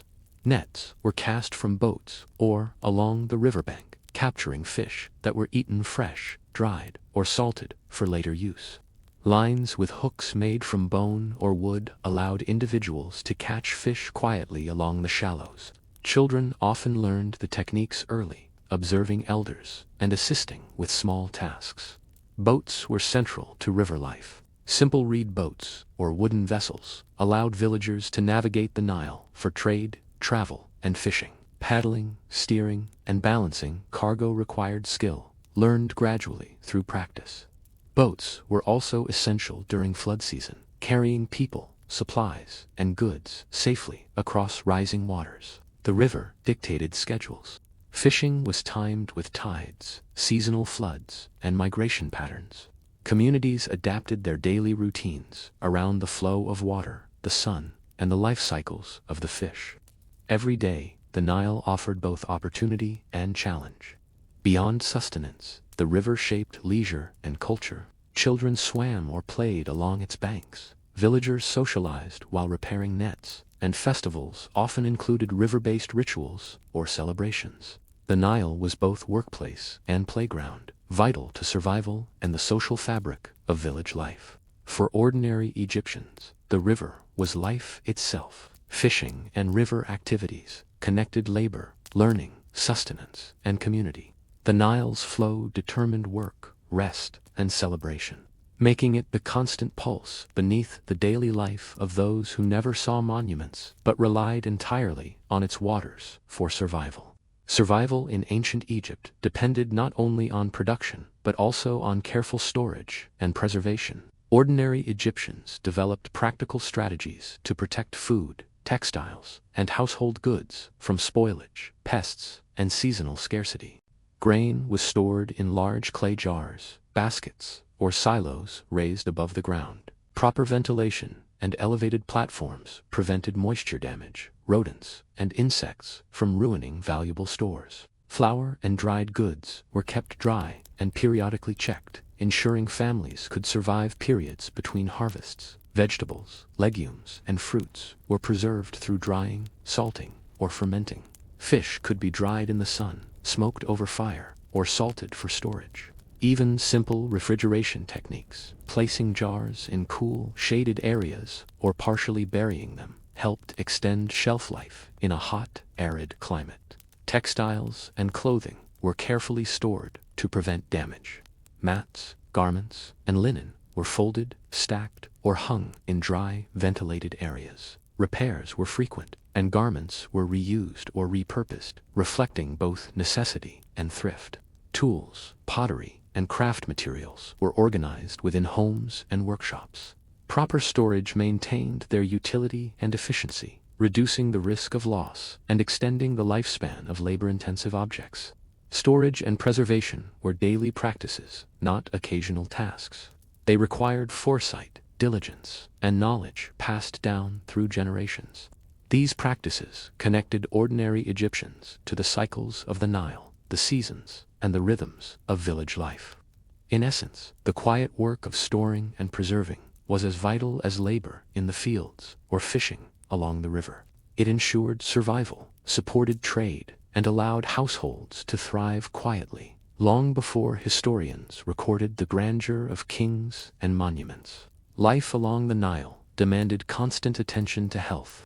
Ordinary Egyptians faced injuries, infections, and illnesses that arose from labor, environmental conditions, and limited sanitation. Yet they developed practical methods to maintain wellness, prevent disease, and treat minor ailments. Household remedies were common.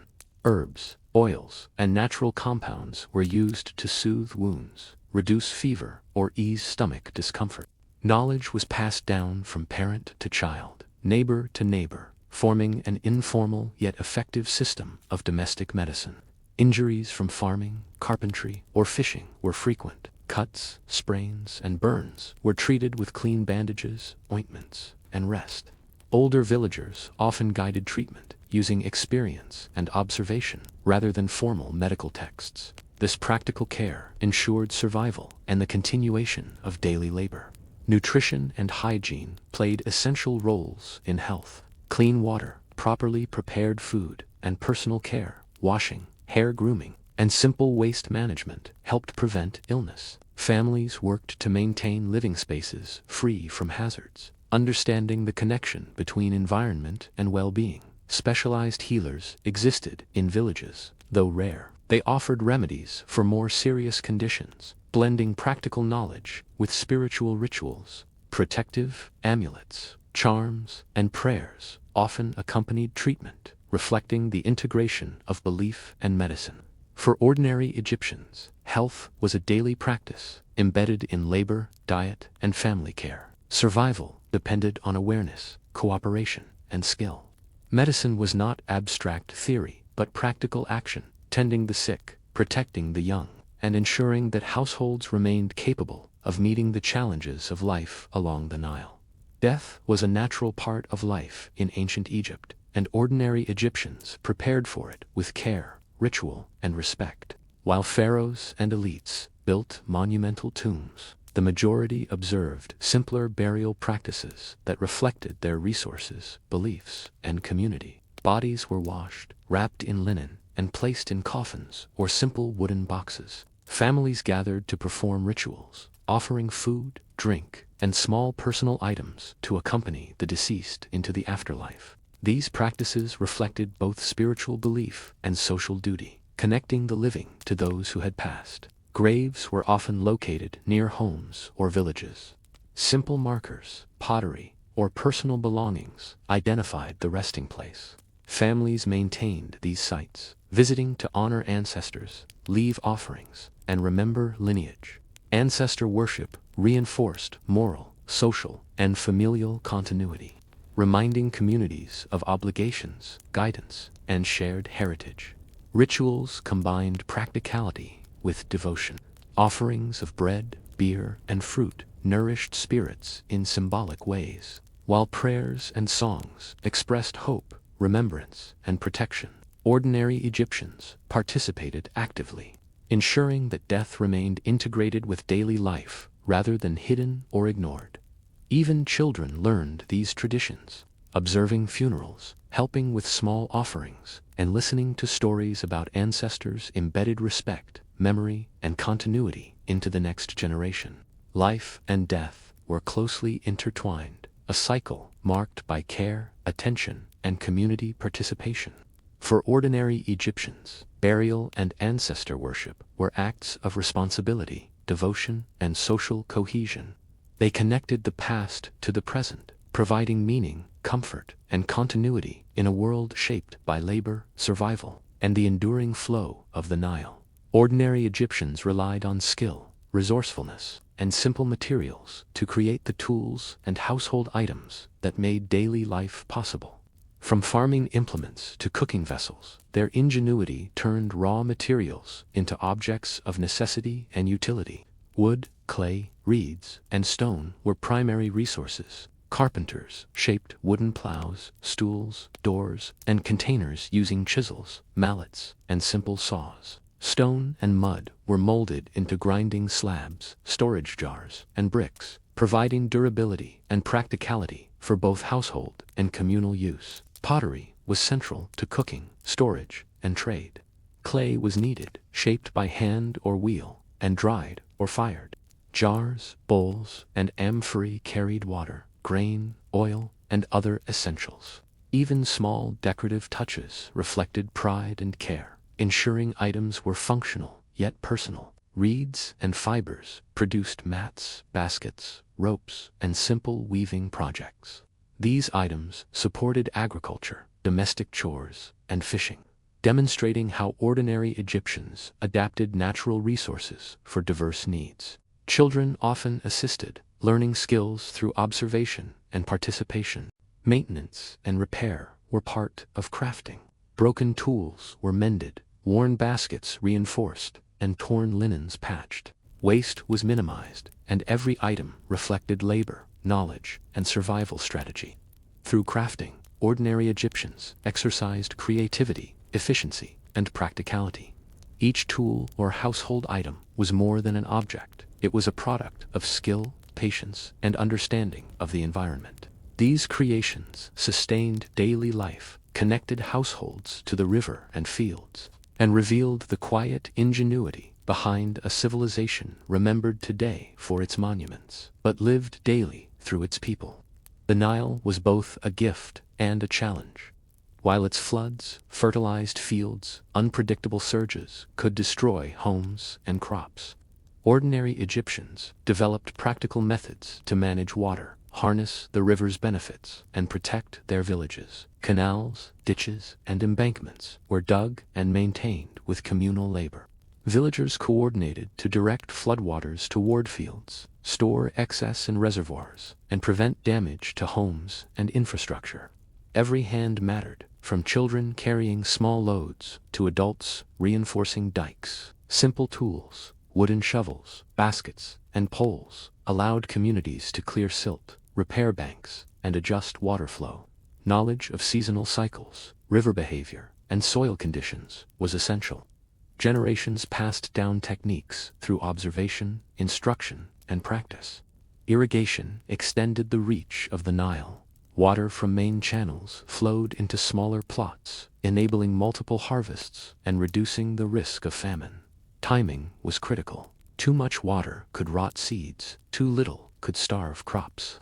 Villagers relied on experience and cooperation to maintain balance. Flood control also shaped social life. Festivals, work schedules, and communal responsibilities revolved around the rise and fall of the river. Water management was not just survival. It reinforced community bonds, knowledge sharing, and practical education for the young. For ordinary Egyptians, mastery of water was daily life. Their labor transformed the unpredictable Nile into a manageable, sustaining force, allowing agriculture, trade, and settlement to flourish. While monuments captured the grandeur of kings, the quiet diligence of villagers ensured civilization endured year after year alongside the river's eternal flow. Meals were the rhythm of ordinary Egyptians' day, grounding households in routine, nourishment, and community. Cooking combined practicality, tradition, and resourcefulness, reflecting both the environment and the labor invested in producing food. Bread was central, made from emmer, wheat, or barley. Grinding stones, small ovens, and open hearths turned grain into loaves that sustained families throughout the day. Bread could be plain, enriched with dates, herbs, or onions, and was often paired with other staple foods. Vegetables and legumes formed the basis of most meals. Onions, garlic, leeks, lentils, and beans were boiled, roasted, or added to stews. Fish from the Nile provided protein, either fresh, dried, or salted. Meat from livestock was rare, typically reserved for festivals or special occasions. Cooking was a household activity. Women managed hearths, prepared ingredients, and supervised children, assisting with simple tasks. Meals were eaten communally, often outdoors or in courtyards, reinforcing family bonds and shared labor. Meals were timed around work. Morning bread fueled labor in fields. Afternoons included simple snacks or leftovers, and evening gatherings concluded the day with warmth, food, and conversation. Even in modest homes, preparation, presentation, and careful use of ingredients reflected skill and care. Beverages complemented meals. Water from the Nile, beer made from fermented barley, and occasional herbal infusions sustained hydration and energy. Beer was especially important during labor, providing calories, nutrition, and refreshment under the sun. Daily meals were more than sustenance. They were education, ritual, and social cohesion. Through cooking and eating, ordinary Egyptians reinforced knowledge of ingredients, techniques, and family traditions, linking each household to the wider rhythm of life along the Nile. Childhood in ancient Egypt was brief but rich, a time of play, observation, and early learning. Ordinary Egyptian children balanced chores with games that taught skills, social norms, and physical coordination. Games were often simple and practical. Stones, sticks, clay figurines, and improvised toys provided endless amusement. Children played tag, hide-and-seek, and ball games, developing agility, strategy, and teamwork. Even playful competitions mirrored adult tasks, preparing them for future responsibilities. Play also reinforced community. Groups of children from neighboring houses gathered in courtyards, along riverbanks, or in open fields. Through interaction, they learned cooperation, negotiation, and conflict resolution, skills essential for both family and village life. Educational play occurred naturally, carrying small loads, imitating farming or fishing techniques, and assisting with crafts taught observation, measurement, and dexterity. Girls learned weaving, food preparation, and childcare through playful imitation of mothers. Boys gained practical knowledge of tools, herding, and fieldwork. Festivals and communal events provided additional structured play. Music, dancing, and games during celebrations allowed children to participate in cultural life, absorbing traditions while enjoying freedom and creativity. Through games and play, children internalized the rhythms, skills, and values of their society. Even without formal schooling, ordinary Egyptians learned the essential skills of labor, survival, and social interaction, preparing the next generation to sustain the life and work of their families along the Nile.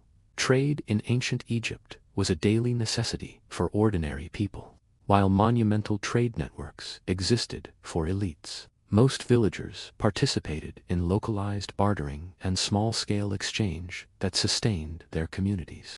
Markets and river docks were hubs of activity. Farmers, artisans, and fishermen brought surplus goods to exchange grain for fish, pottery for linen, or crafted tools for household items. Money, as coinage, was rare. Value was often measured in goods, labor, or standardized weights. Bartering required negotiation and trust.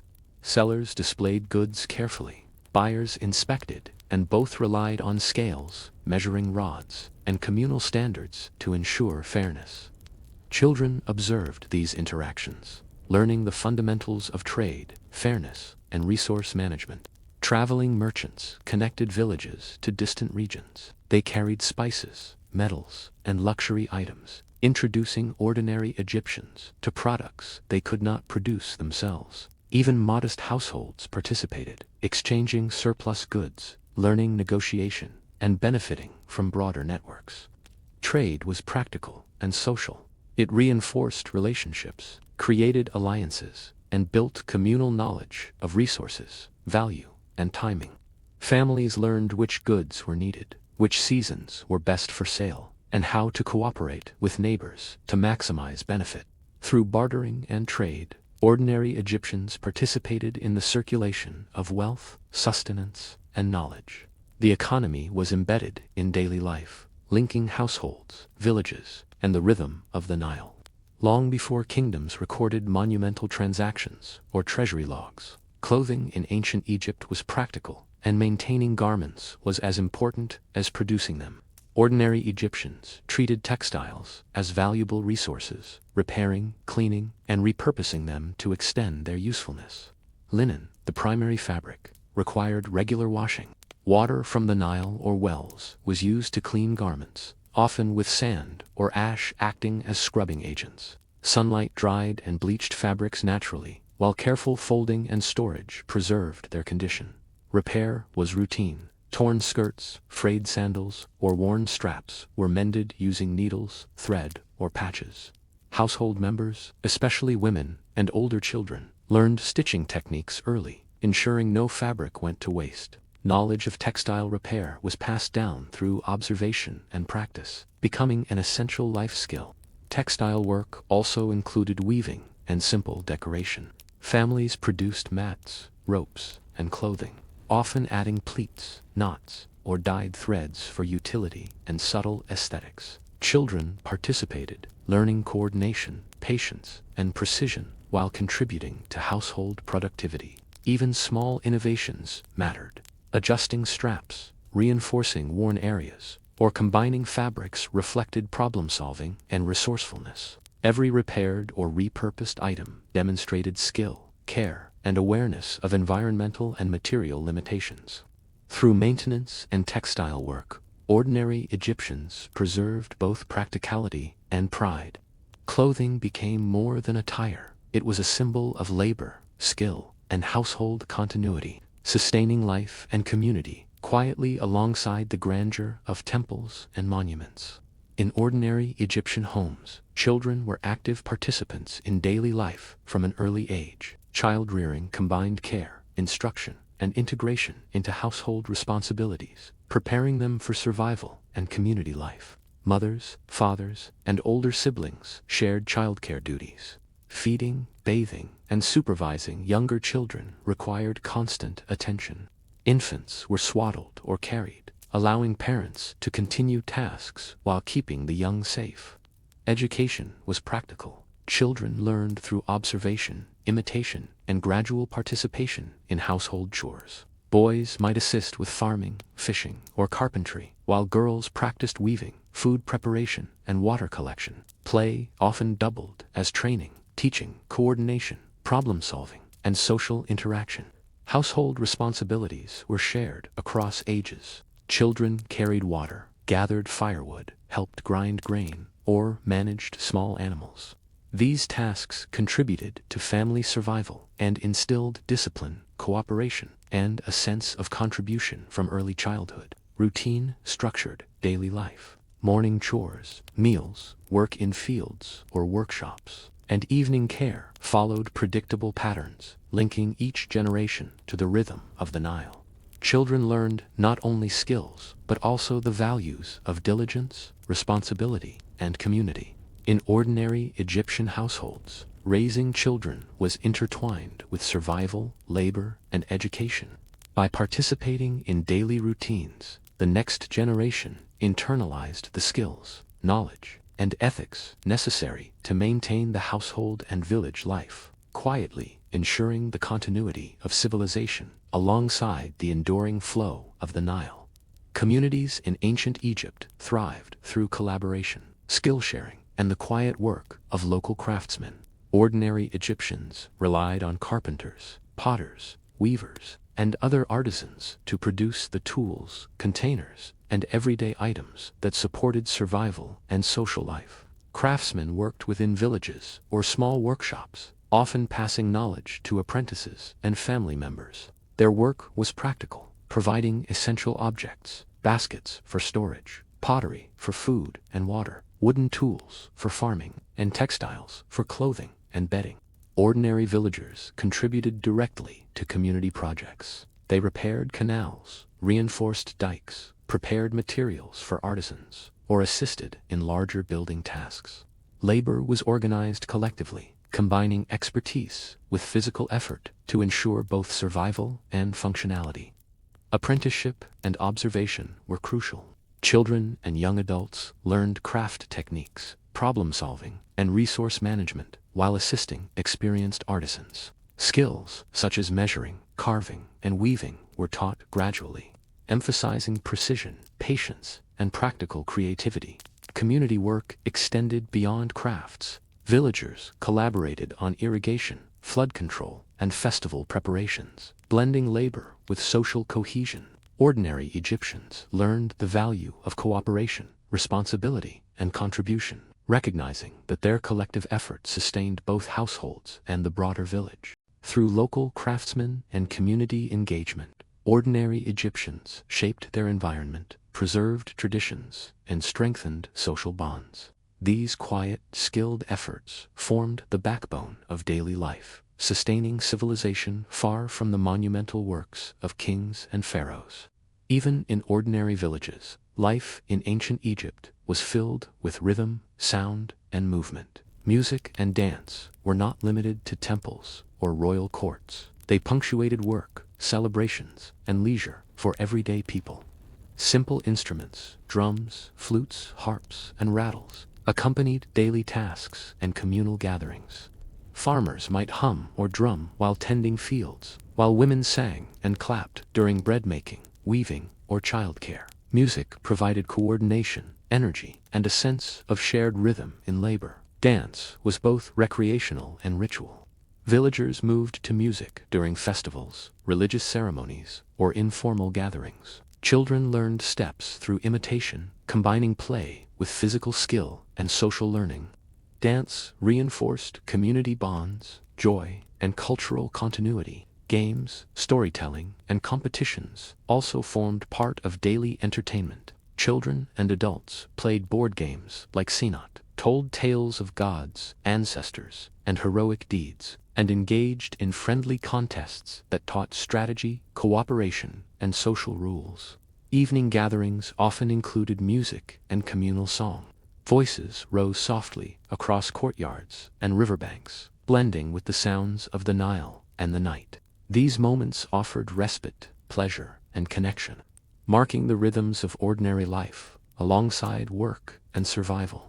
Music, dance, and play were therefore not luxuries. They were essential to community cohesion, mental well-being, and cultural continuity. Through sound, movement, and shared amusement, ordinary Egyptians celebrated life itself, maintaining joy and resilience along the steady pulse of the Nile. Daily life in ancient Egypt revolved around managing households efficiently.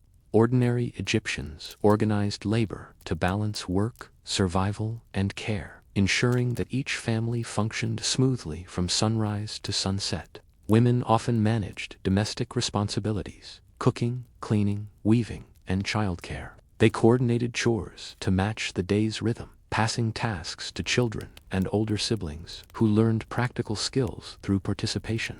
Men frequently handled farming, fishing, transportation, and maintenance. Labor was cyclical, following the Nile's patterns, seasonal changes, and agricultural demands. Tasks were shared or rotated according to need, ensuring efficiency and survival. Household economy extended to storage, preservation, and trade. Families monitored food supplies, maintained tools, and bartered surplus goods with neighbors. Every member contributed knowledge, effort, and skill to the household, creating a cooperative microcosm of community life. Even small children participated in meaningful ways, carrying water, gathering firewood, or tending animals. Their contributions were practical lessons in responsibility, coordination, and family solidarity. The household was both a site of survival and a center of education, culture, and social life. By managing labor, resources, and relationships, ordinary Egyptians maintained the rhythm of daily life, preserved traditions, and ensured continuity in a world shaped by the Nile's cycles rather than monumental stone alone. Even small villages observed the rhythms of religious life, celebrating festivals that combined devotion, social bonding, and joy. Ordinary Egyptians participated actively, marking the seasons, honoring gods, and reinforcing community ties. Festivals often coincided with agricultural milestones, planting, harvest, or the Nile's annual flooding. Villagers brought offerings to local shrines, performed simple rituals, and participated in communal prayers. These practices ensured divine favor, good harvests, and protection from illness or misfortune. Music, dance, and food were integral. Drums, flutes, and lyres accompanied processions, while families shared meals, bread, and beer with neighbors. Children played, adults worked together to prepare offerings, and elders guided ceremonies, passing knowledge and cultural values to the next generation. Even in modest homes, small altars and household rituals complemented public festivities. Prayers, incense, and symbolic gestures connected daily life to the sacred, embedding spiritual awareness into ordinary routines.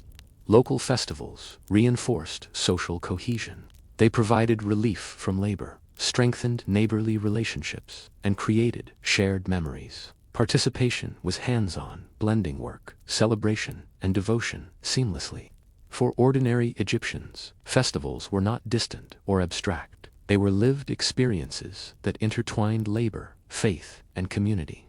Through these celebrations, villagers honored the divine while sustaining the rhythms, relationships, and knowledge essential to life along the Nile.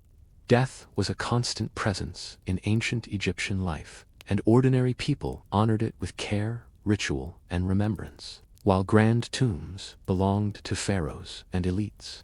Villagers maintained their own practices that connected the living with ancestors and the cycles of life. Families prepared offerings of bread, beer, vegetables, and fruit, placing them at gravesites or household shrines. These acts nourished the spirits of the deceased in symbolic ways, sustaining bonds between generations. Prayers, songs, and ritual gestures accompanied offerings. Children observed and participated, learning respect, moral responsibility, and the importance of continuity. Even modest gestures reflected deep cultural values, teaching that life and memory were intertwined. Maintaining grave sites was part of daily and seasonal routine. Villagers cleaned markers, replaced offerings, and shared stories of ancestors' deeds. These acts reinforced social cohesion, family identity, and communal memory. Funerary practices extended into festivals such as the Feast of the Dead, when communities collectively honored ancestors with shared rituals, music, and food. Ordinary Egyptians' participation ensured that remembrance was active, communal, and ongoing. Through offerings and ritual, life and death coexisted in everyday experience. Ordinary Egyptians sustained memory, morality, and social bonds, quietly maintaining the continuity of culture along the Nile, a legacy preserved not in monuments but in daily devotion, care, and remembrance. Life in ancient Egypt followed the pulse of the Nile. Ordinary Egyptians' work was dictated by the river's seasonal rise and fall, shaping planting, harvesting, and village routines throughout the year. The inundation season brought both challenge and opportunity. Floodwaters deposited fertile silt on fields, replenishing the soil, but also required vigilance to protect homes, granaries, and livestock. Villagers repaired dikes, dug canals, and coordinated labor to harness the river's gift. Planting followed the retreat of the waters. Families sowed seeds in newly exposed soil, timing each action carefully to maximize yield.